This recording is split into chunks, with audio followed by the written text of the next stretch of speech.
Hey, how's it going everyone? My name is Jamil Obregon and welcome back to my channel. So today we're going to be talking about two very important aspects of architectural design, which are site analysis and site plan.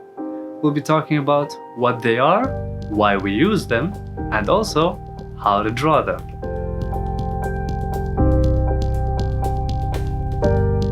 Alright, so here we have an image of where our site is located with its surroundings. Now, before we start the site analysis, let's discuss what a site analysis is. Now, a site analysis is the preliminary phase in the architectural design process involving the study of the site and getting to know it. Now, the reason why we do it is to improve the project, making the best use of the available resources such as light, access, and views. Anticipate any issues that could affect the future of the building. So now that we know what a site analysis is, let's start drawing it. Let's get a piece of transparent paper here and start with the location of the site, which is right here. We'll only be using half of the land, or not even half of the land, just 30 by 20 meters. This will be our whole site. And now you want to locate the north, which is right here. Now you want to know the direction of the sun path. An application that can help you knowing the direction of the sun path is Suncalc. According to Suncalc, the sun path goes like this. Now you want to find the wind direction. The wind comes from the north, like that.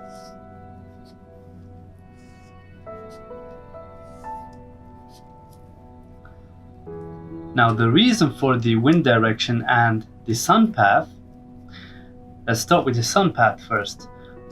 The sun rises in the east and sets in the west. Now that will be a good place right here to add your rooms with the windows facing south. That way you can have the sunlight entering the rooms in the morning. Then what you want to look at is the surrounding buildings. For example, here we have a school. Then you want to look at the other houses which you have, their neighbors, right here. These houses over here. And that's pretty much it. Then you want to look at what the circulation is like in the area. For example, cars and pedestrians. In this image, it's mostly vehicles which come from the highway, which is on that side, going all the way here. And right here is the parking for the school. The road continues on through here, goes down and up, and continues. So that would be the circulation of vehicles. There is no sidewalk available here, so that will be a problem for pedestrians coming into the site. You want to consider the views that you have to and from the site. So what kind of views will you be getting? Views this way, that way, straight on. You may not have much views around here because this could be a potential site for another house to be built. So you do not have any views here because of your neighbors, nor do you have any views here. So your views will be mostly towards the northwest. Then you want to see what kind of issues the site has. For example, this site, I've already been to this site and I'll show you some pictures right now. Here is a picture of a tube that sticks out of the ground. It is about 24 centimeters deep. It's just a rough calculation of how deep it is. And that could be a problem because we do not know what this tube or where this tube leads to and what the purpose is. Also, you can see that the ground is elevated. That could mean the use of excavation. As you have seen from the pictures, you want to document the site. So you want to document the views, the circulation, and nearby buildings as well.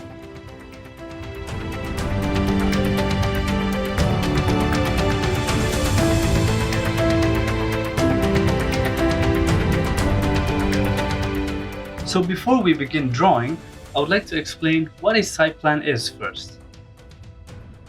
In simple terms, it is an architectural plan showing proposed improvements to a given site. Now, the reason why architects do it is to show the relationship between what exists and what you are building. Alright, now that we know what a site plan is, let's start drawing and identifying what we have in the site plan. As you can see, it is fenced off right here. This fence would be the identification of property lines. You also want to have a 2-meter setback from your neighbors. And then you want to show the existing conditions and the proposed conditions. In this case, here we have a proposed deck, which does not exist yet. And then here, this is the main house. Over here, the client wants to extend the house and make it bigger. So this would be another proposed condition. Over here, as you can see, we have a proposed pool house. And over here we have an existing pool. And right here, an existing shed. Then you want to show the driveways that lead into the house and the sidewalks as well. You also want to show the landscaped areas. For example, there might be a tree that already exists over here and a tree over here, and probably you want to have a tree that does not yet exist, but you want to plant it right here. So this would be a site plan. Again, showing the relationship between what exists and what you want to build or add.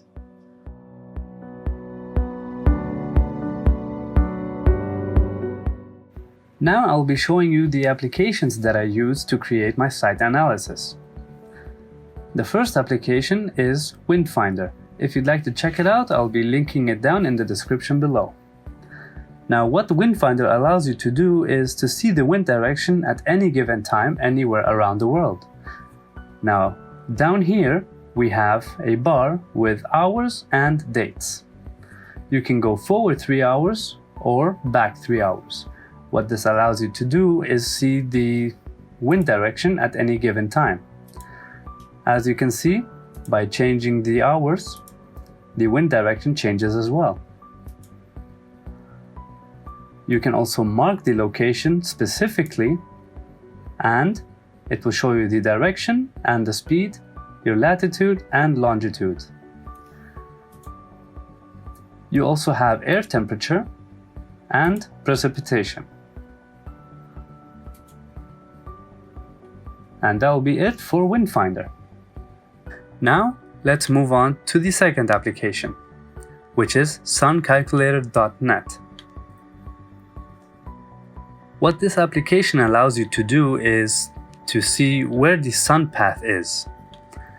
Now, you can see the sunrise right here, the sunset over there in the west.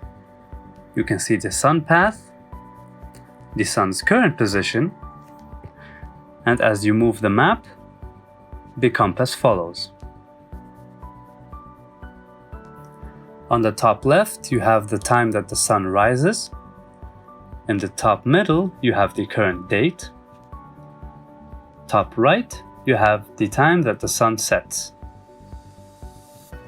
The 3 dashed lines in the middle allows you to change the date. As you change the date, the time that the sun rises and sun sets changes.